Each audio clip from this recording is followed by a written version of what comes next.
Welcome to the Zoop podcast. We are streaming live on YouTube, on Facebook. This will be posted across social media on YouTube, Facebook, Instagram, Twitter. I believe some stuff on TikTok as well. You can find the audio version of this show on iTunes and Spotify. Just search for the Zoop podcast, which you are watching and or listening to right now.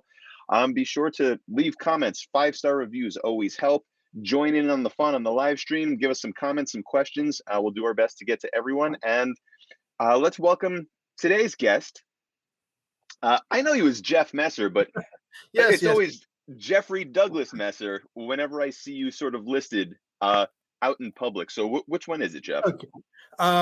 When I was younger and I was going to be a pretentious writer, I did theater for a while, and I also wrote plays. And I did not have the confidence of, say, the staggering magnetism of Woody Allen, who would write and act and direct his own thing. And so very pretentiously at some point when I was like 18 or so, I decided, I'm going to come up with a pen name. And I needed something that sounded really, like, that sounds like someone I know might be famous. And I thought, well, my middle name was Douglas. And I thought, Jeff Douglas. It sounds like Michael Douglas, Kirk Douglas, Jeff Douglas. And so stupidly for a number of years, I just slapped Jeff Douglas on as a writing credit. And, I think my mother at one point was like, why are you doing that? Why are you doing that? And I was like, well, I don't want people to think I've got a big ego when they see I wrote the script and I'm starring in the show on the stage. And she's like, they know it's you. It's like, you're not fooling anyone. So I dropped it. And then there was a period of time where I did Jeff Douglas Messer, and it was all lowercase, like an E.E. Cummings kind of pretentiousness. All of these are youthful kind of fancies, if you will. My name is Jeffrey. I go by Jeff. And so I've sort of blended it together because, 3 names typically get assigned if you do something infamous, like, terrorist assassins or comic book writers. So, there you go. So, Brian K. Vaughan. There you go. Brian K. Vaughan, William Messner Loebs, the list goes on, J.M. D. Mateus with initials. But anyway, so any of those work as long as people know it's me, and they seem to, so it's all good. But yeah, I completely understand it, because when I was younger, I had my own desires of being famous and what would people call me, because Plosky is not the most it doesn't just really roll off the tongue. I needed a stage name. Right. So I was Jordan Howard, like Ron Howard, or Bryce Dallas Howard, also 3 names. 3 names. Now that I think about it. Exactly. So I get that. Yeah. And so, Jeff, I mean, we have you here today. Thank you for your time. You're here to promote your new campaign that is live for less than 40 hours already. You can see the link that's scrolling in the cryon at the bottom of the screen. The link is also in the show notes and everywhere else that you're finding this episode. So please visit that link. It's zoop.gg/c/sex spies rock letter N roll Vol 3, because this is the 3rd installment in what is planned to be a multi-volume story. Is that correct? Yes, it is. It's I have it planned through 10 volumes of the book, which is an anthology book, but also from the anthologies, things will spin off into their own solo titles, and and hopefully I will have an entire cottage industry controlling 1980s spy caper comic books, where I'll have 10 titles a month, like the X-Men or something. No. I would never want it to go that far. But yeah, the idea is that eventually I will be able to tell other stories and take characters from the anthology and put them off in their own titles, sort of telling stories across 40 years of history between the 60s to the 2010s, or ever how the math works out on that, which was not the original plan, and I just sort of stumbled into it as I was creating the project. Well, before you kind of get into that, tell us what's the high level concept. What if you had to sum up what this is in 2 sentences or something like that? How do you describe spies and roll? There was a point when I started writing it when I was a kid in high school in the 80s. and I tried to pick it back up in the 90s to try and write the novel of it. And people would ask me what it was.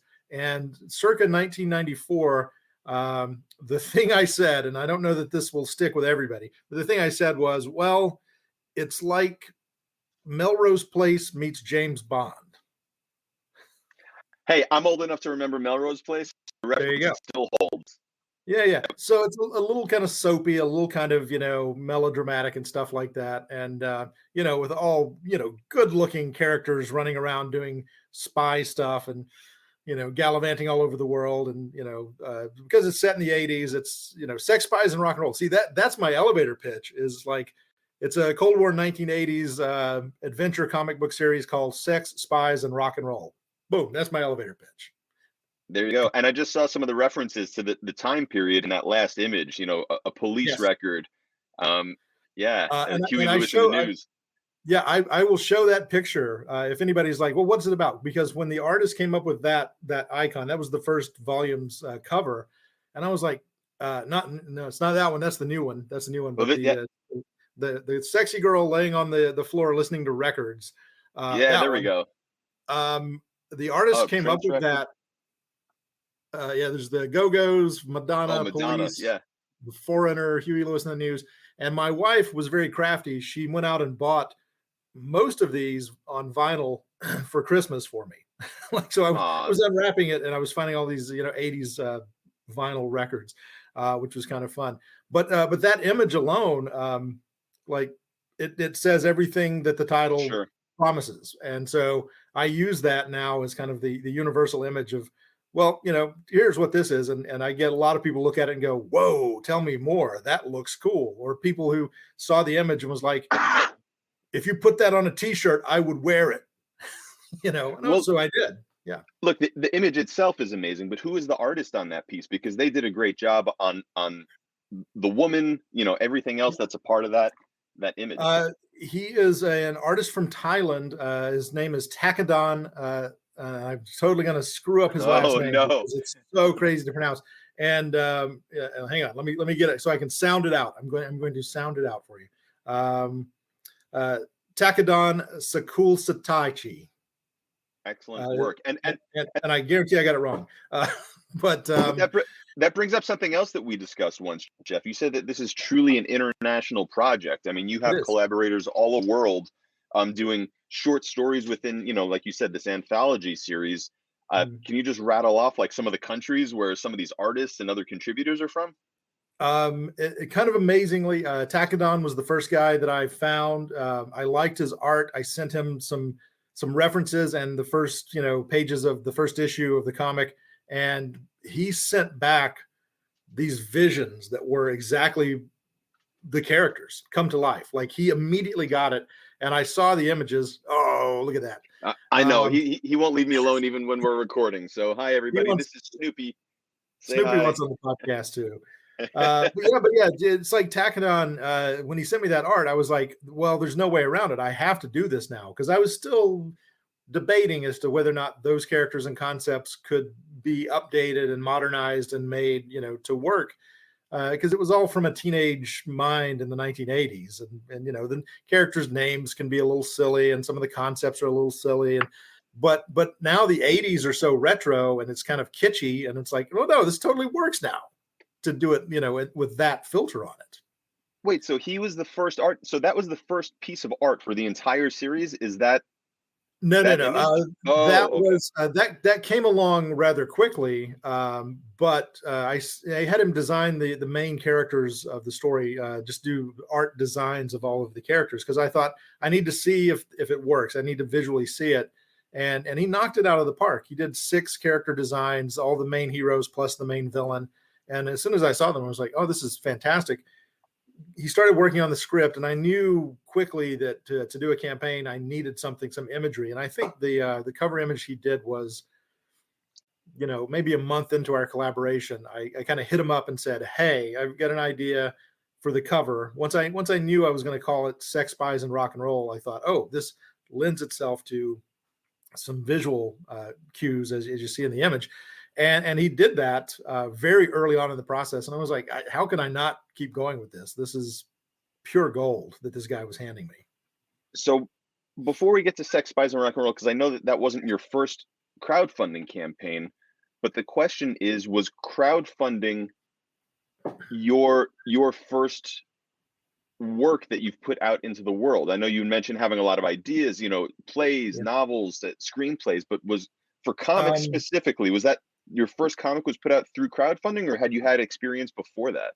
well, real quick, I will, because I dodged your last question. Oh, Yeah, artists from oh, sure. England, Thailand, Italy, Philippines, Brazil, Egypt, and one or two other places have all kind of come onto the project. And once I started, I realized, oh, international intrigue and spy stuff. The more international people I get to come on board, the better. It adds a certain flavor to it, and they're coming from a culture and a viewpoint which is different than the American viewpoint. So I'm getting kind of a lot of creative things that I don't expect in the art when they send the stuff back Sure. to me. So it's always been a pleasant surprise. But as far as the comic stuff goes, oh, Wait, go hold ahead. on, Jeff. I'm so sorry now because you made me think of another question. Oh, How are you finding all these international artists? Is it Instagram? Is it some other way? it's a number of different ways. When I started down this path, and this kind of answers both questions. I was thinking about it, and I'd been a playwright. I worked in broadcast radio. I wrote a political satire book about 10 years ago. Okay, cool. I kind of dabbled in other things, but I'd always wanted to work in comics and just never had the nerve to kind of follow through with it. I originally, when I was writing this stuff, I was a teenager, and in the late '80s, I would go to Comic Cons. And back in the day, these were tiny ballrooms and hotels with a Yeah. bunch of sweaty guys and long boxes and two or three artists. And I would go to Heroes Con in Charlotte, which is now this behemoth convention that's just epic. But in the late '80s, it was pretty small, and regional artists would show up there and have tables. And back in the day, they would sit there and work on their projects for DC and Marvel during the weekends. They were drawing pages, and you could see pages of books that were being done. The NDAs probably prevent that now, but there I'm was this. sure. Yeah, yeah. And so there was this young unknown artist, and I had seen a black and white comic that he had drawn, and he had just started working on a book for Comico, an independent company in the late '80s, with Mike Barr writing it. And nobody knew him, and I liked his art, and I chatted him up and hung out with him a little bit at a couple of conventions, a couple of years in a row. And the second year, I brought him the first chapter of my spy novel, which is now in comic book form, because I thought, oh, this is my chance. 19 years old, I'm gonna really take the world by the storm. Me and this guy, we're gonna crack the code. And I gave it to him, and he's like, oh, I'll read it and I'll check it out. Um, I saw him the next year, and he had just gotten hired to become the next artist on Justice League at DC, replacing Kevin Maguire, and his name was Adam Hughes, this unknown nobody. Super nice guy. And in fact, when I Wow. when I got this published, I reached out to him online and kind of said, "Oh, hey, I know you're not going to remember this, but this is what I did, and I finally published it." And so, it got a nice sort of like, "Man, way to go!" Congrats and all that stuff. So, so I wanted to back then, but it never happened. And I went on and worked in theater, and I wrote plays, and I had a bunch of plays produced. Uh, co-wrote an adaptation of Robin Hood for the stage, which is this big stunt show, epic kind of thing. And my collaborator and I, yep, I Okay. see the two. My collaborator and I, at some point, we did it in the year 2000 is when it started, and we wrote a whole series of scripts and sent it to a lot of theaters, and a lot of theaters were like, "Oh my gosh, we love this, and we know it would be a hit, but it's really expensive, and it's a lot of men, and casting is difficult, blah blah blah." So we always got excuses, and it got produced here and there across the past 20 years, and we kept saying, maybe we should just do a novel version of it, or maybe we should do a graphic novel version of it. And in 2018, Shakespearean Outdoor Theater did pick it up to do it, and it was the biggest hit in their 50 years of being a theater company. It was Wow. they had like 800 people a night sitting outdoors on the hillside watching the show, and it was just psychotic how great the reception to it was. And Robert and my co-writer and I, we were like, let's do this. Let's do it as a comic book. And at first, we found a young artist locally and did a young Robin Hood, like a kid's comic, a little short, 16 pages, educational kind of slant to it. And we thought, well, we can fundraise off of this. I knew about Kickstarter. I knew about some of these avenues. And so we could fundraise and print this and just sort of test it out, see if we can do this. And we did, and it was a moderate success. And we printed the books. And yeah, there we go. That's the theater poster from 2018, painted by my good friend Mike Grell, who agreed to paint that because I mentioned to him, I said, we want to do a thing for local charities. We want to sell art prints for like $20 a piece, $10 a piece, whatever, and raise money for local charities as Robin Hood would want. And Mike drew and painted this. And I was asking him to do me like something really basic. And then he did this this is fully painted. He did this poster and he sends it to me. And I'm like, it's like, well, what do I owe you? And he goes, nothing, you're doing this for a good cause. And we raised like to $2,500 just selling art prints of that at the theater performances. And that's so fantastic. It was one of those things where I'm like, I'm tiptoeing toward the edge of the pool of comic books now. I'm friends with Grell, and I co-wrote a book about him that was published in 2018 through Tomorrow's Publishing. And then this silly thing got nominated for an Eisner in the spring of 2019. Hey, congrats. And and I'm still in denial over the fact that happened. I was sitting at home and somebody, sends me a text and goes, congratulations on the Eisner. And I sat there for 10 minutes going, what are they talking about? I haven't done anything. And then I thought, well, wait a minute. I did one thing, and I looked it up, and sure enough, I got nominated. And I was like, well, that's why my phone was ringing from the other writer. Jeff, you need to tell us these things before we launch the campaign, so that way we could always say Eisner nominated Jeff Messer. I thought you guys knew, but at the same time, I forget. I have imposter syndrome like nobody's business. But I went to the Eisners, and we didn't win, but I was there. And as I was leaving, I had an epiphany of all these signs are kind of pointing me, in the direction of the comic book industry. I would be foolish. I would be betraying the 19-year-old me that was palling around with Adam Hughes if I didn't take this opportunity. And so I really started running with it. We did the Robin Hood graphic novel, which we were half finished with when the pandemic hit. That's when I pulled Sex, Spies, and Rock and Roll, which wasn't its name at the time, out of kind of the cobwebs and the dustbins. And I thought, I wonder if I could give this a try. It's like, maybe I'll resurrect this idea that I had when I was younger and give it a try. And, I just kind of plucked away at it during the pandemic. And suddenly 2.5, 3 years later, it's we're up to volume 3, and we've got spinoff titles. And I don't know. It's kind of crazy. It's just, I can't believe it still. And sorry to just like kind of put a bow on all of that. And I'm glossing over a lot, but I think you have had 6 or 7 successful campaigns so far, raising over, was it $70,000? But between I've been running and helping Mike Grell do some of his. Sure. And that was how I kind of learned on the job. We did one for him in 2019 that was a huge success. And I figured out, okay, I know how to do this now with Kickstarter. And then that's when I did my first one. And then I did another one with him. And then I did the main Robin Hood. And then I did the first Sex, Spies, and Rock. No, I did another one with him. And then Sex, Spies, and Rock and Roll. So I was pivoting between one for me, one for him, one for me, one for him. And since we did that first one in 2019, between mine and his projects, through Kickstarter, we've raised over $250,000 in funds. Now, admittedly, one of them is a hardcover deluxe edition of Mike Grell's John Sable Freelance with remastered colors, and everything is really nice, really fancy. We just got them printed recently. That raised almost 80 grand by itself. So that tilts the pot in a certain direction, because that's a big project. But even for someone without Mike Grell's name behind you, one of your top campaigns is over 25,000, right? Sex 26. Yes. Hey. The second Sex, Spies, and Rock and Roll campaign was 26,000 with 800 backers.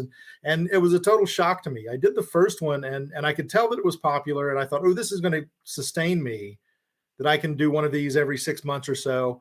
and raise enough money to pay the artist and print the books and ship them, and then do the next one, and you kind of keep rolling along, which was the goal all along.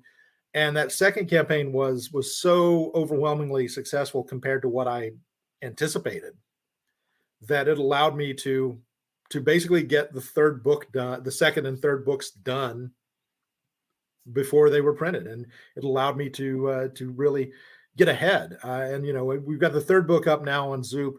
I have a third of the fourth volume finished, and it's really the most amazing thing is that almost every morning when I get up and check my phone, I have either prelim art, finished art, or color art from someone in my inbox. A page here, a page there. And so every Always day a I'm good looking, feeling. oh my God, I'm looking at these the artists going, yeah, that was great. Or, hey, no, quick change on this.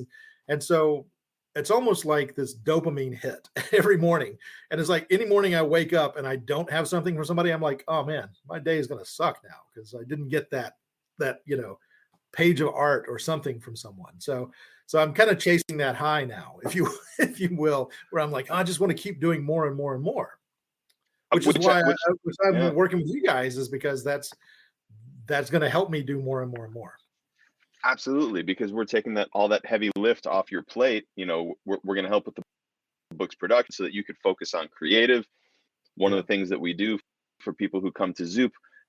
And yesterday, so as of right now, this is day 2, we're 54% funded in under 48 hours. Thank you, Chance, for bringing that up. There it is. Astonishing. Yeah, and I know you were telling us this is like your best first day ever.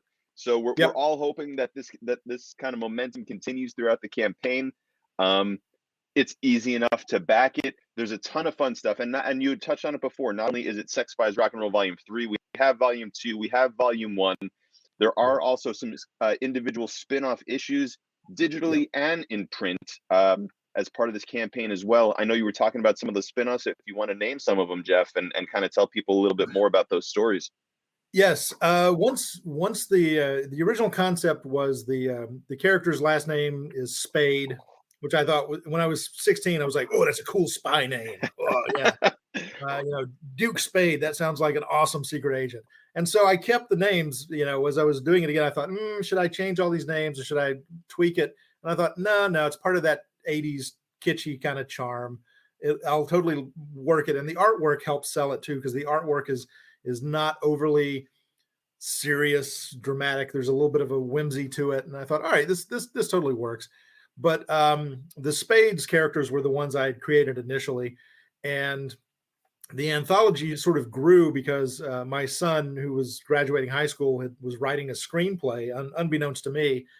And I asked him if I could read it, and I read it, and I was shocked because it reminded me of the same silly crap I was writing when I was his age, which was the stuff I had just pulled out of the dustbins to start thinking about doing comics. And I thought, another sign from the cosmos that, hey, wait a minute, I'm on the right track. And so I thought, hey, this is going to be cool. I found an artist. I had an artist do the first scene of his screenplay as a comic book, 12 pages backup. And I at Christmas, I printed out the photocopies of it with his script and gave it to him in a binder. And I said, hey, I hired an artist to do it, and I'm going to make it the backup of my comic. Oh, man. Yeah, there's your Christmas that year and then your graduation present or whatever. And it was because of that I decided I needed to name it something else, because it now have a bigger title than just Spades, as the main characters. And I thought, well, maybe two stories, one title. I need more. And so I dug out another short story I'd written in college. There was this hitman action adventure thing that was like literally like a 3-minute mini movie in my head. And I thought, oh, I can turn that into a spy story. So I did. And I had an artist I wanted to work with out of Mexico drew that for me. And I said, oh, I've got 3 stories. That's about 40 pages. That's going to be cool. And so I launched the campaign with the title Sex, Spies, and Rock and Roll, because I thought that's a good catch-all title. Sure. It's catchy. It's going to get people's attention. And the stretch goals that I had were, if we hit our funding goal and then we go past it a couple of $1,000s, I'll do another 6-page backup story. And we funded the first week.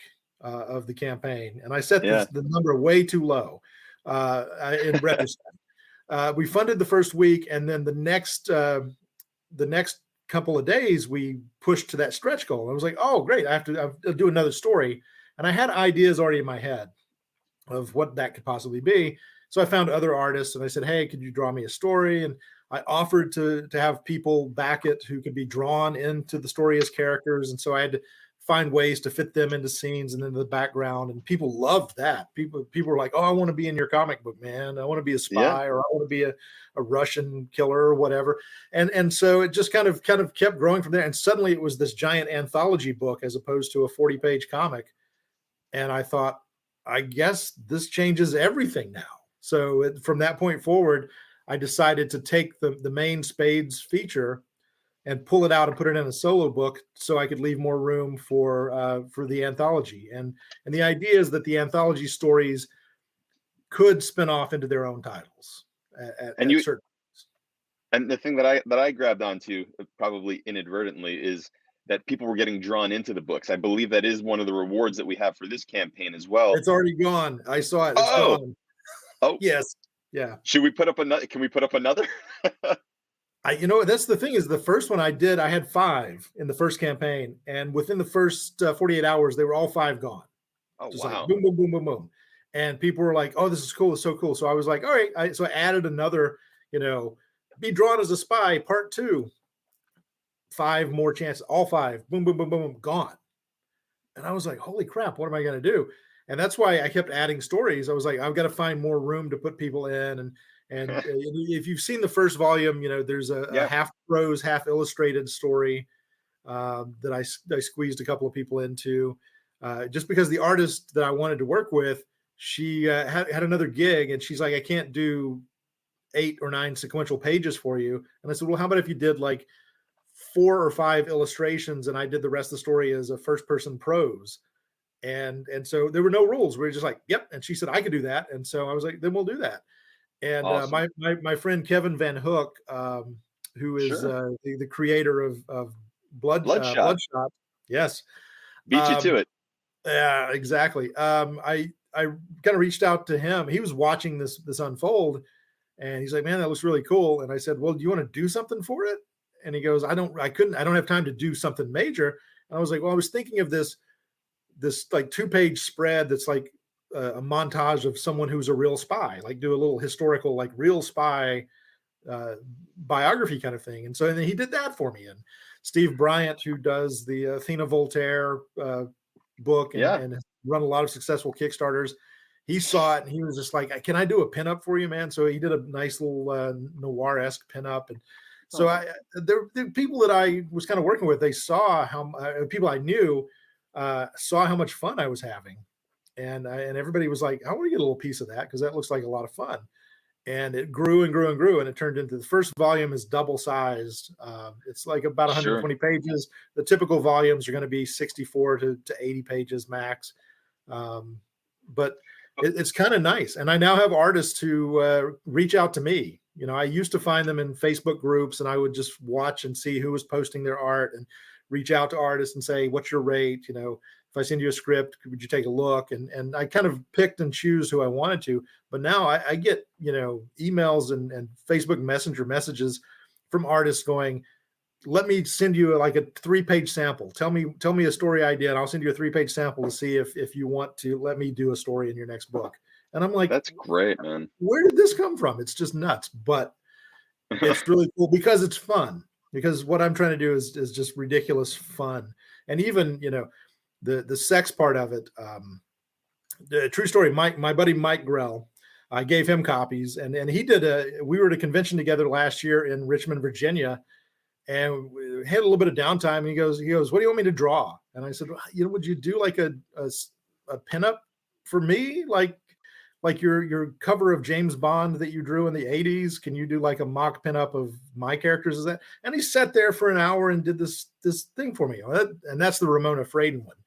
Yeah, if we have that other one that you showed earlier, is that the one? That is, yeah, that's the one. Oh, so you've had that other? No, the Mike Grell one, yeah, the black and white. But you've had that Mike Grell one for years now? That wasn't just something For a for. year. No, it was Oh, from last year, from a year ago. Like oh, okay. I brought him the first book when I published it, and he was looking at it. He was just like, he's like, this is really amazing. And so he's really been into it. He has been my number one supporter now. Every time I go to cons, he's pimping my sex, spies, and rock and roll book to people at the table. And it's kind of crazy because he's like, this, what you're doing is just a lot of fun. And one of the things, he took the book home and showed it to his wife.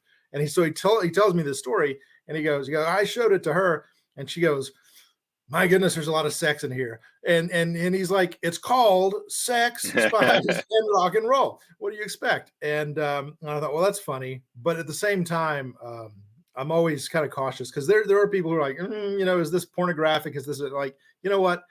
The artists are from other countries. Their sensibilities are different than mine. Some of the stuff they sent me shocked me, but I was like, you know what? I'm not going to filter it because I don't want it to seem taboo.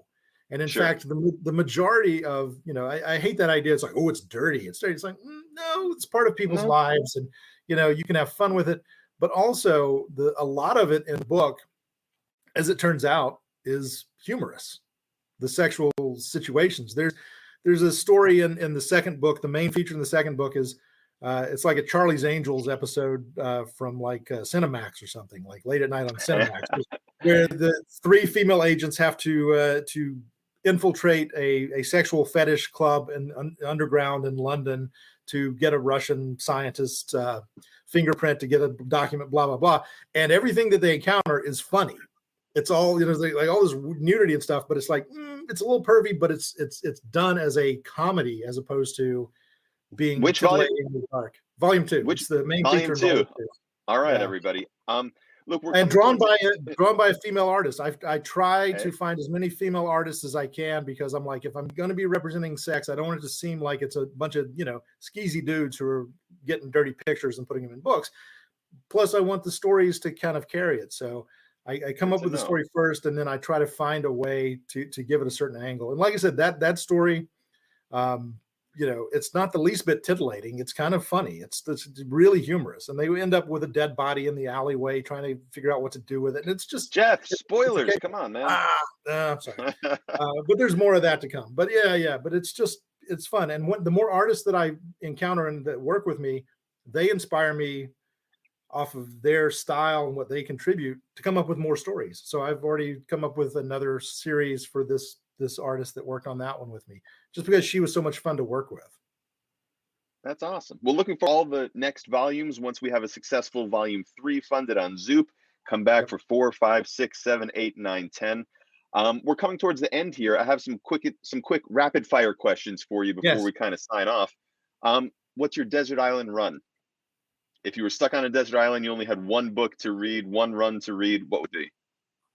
Comic books, yes. Yes, comic books. It would be, and this is not me just trying to get Mike to like me even more. But it would be his John Sable freelance from First Comics in the early to mid 80s.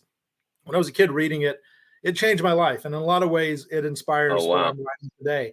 Because it's real world storytelling, and it's got a lot of heart and emotion to it. And if people haven't checked out John Sable Freelance by Mike Grell, you need to right now, because it's a definitive thing, and I could never get tired of reading it. Ran for 5 years at First Comics in the early 80s. See, kids, meet your heroes. But number 2, I'm going to have to modify my question now and say, aside from Mike Grell, who is one creator that you would love to work with? Artists that I would love to work with would be, and I'll give you 2 answers: artist and writer. Artist is Kevin McGuire. If I could have Kevin McGuire draw a story in one of these books, it would be absolutely perfect. And as a writer, Paul Levitz. Oh, very cool. I was a big Legion of Superheroes fan as a kid, and between Mike's John Sable run and Paul's run on the Legion of Superheroes, I taught myself how to write comic books. That's learned from those 2. And I got to meet Paul at the Eisners in San Diego for the very first time, and it was just this wonderful, epic kind of moment. Have you met Kevin before? I have, yes. Okay. I met Kevin a couple of years ago and at HeroesCon, and I saw him again in Cleveland at Fan Expo this past May. Gotcha. Great All guy. right. And then final question. If you could write, or I guess for you, it would be right. If you could write any existing title that's out there, Batman, Superman, Legion, whatever it is, what would it be? Not to say that I'm obsessive as a Legion fan, but they've screwed that book up for 35 years now, since Crisis on Infinite Earths. About 10 years ago, when I was extremely bored, I came up with 2 years worth of plots on how to fix that and get it back on track. So I've already got, an outline for 2 years of storyline to fix the Legion of Superheroes. If anybody at DC gives a damn, it's there, it's ready to go. That's And the I other know a piece. bunch of artists I could probably ask to come over and draw it. Kevin McGuire, let's do it. Yeah. And look, Jeff, thank you so much for being on the show, for your time today. We're going to run a great campaign. Everybody, again, that link is in the show notes. It's going across the bottom of the screen right here, zoop.gg/c/sex spies rock letter N roll vol 3. Go check that out. Jeff, do you have any social media where people can find you? Twitter, Instagram, Facebook, anything like that? Yes. In fact, Sex, Spies, and Rock and Roll has a Facebook page and an Instagram page. Plus, I'm on Facebook, Instagram, and Twitter. Easy to find. The Robin Hood projects that I do have Facebook and Instagram pages too. I totally, every time I do a project, I create a whole social media presence just for that project. So that's how you build an audience these days, is through that. So you can find all those things on there. I post previews of the artwork on Instagram and Facebook for all of these projects. So a lot of times people get to see, the process from prelim to pencils to color, the whole thing. So there's a lot of cool stuff over there. Excellent. Again, Jeff, thank you for your time today. We're going to crush this campaign. Loving it. Yeah, guys, thank you for listening, watching the Zoop podcast. And everybody should check out the rest of what you guys are offering at Zoop too, because what you guys are doing is absolutely fantastic. I'm honored to be a part of what you guys are doing. I can't think of a better way to end this. Thank you so much for that, Jeff. Very much appreciate it. Chance, you could take us out, my friend.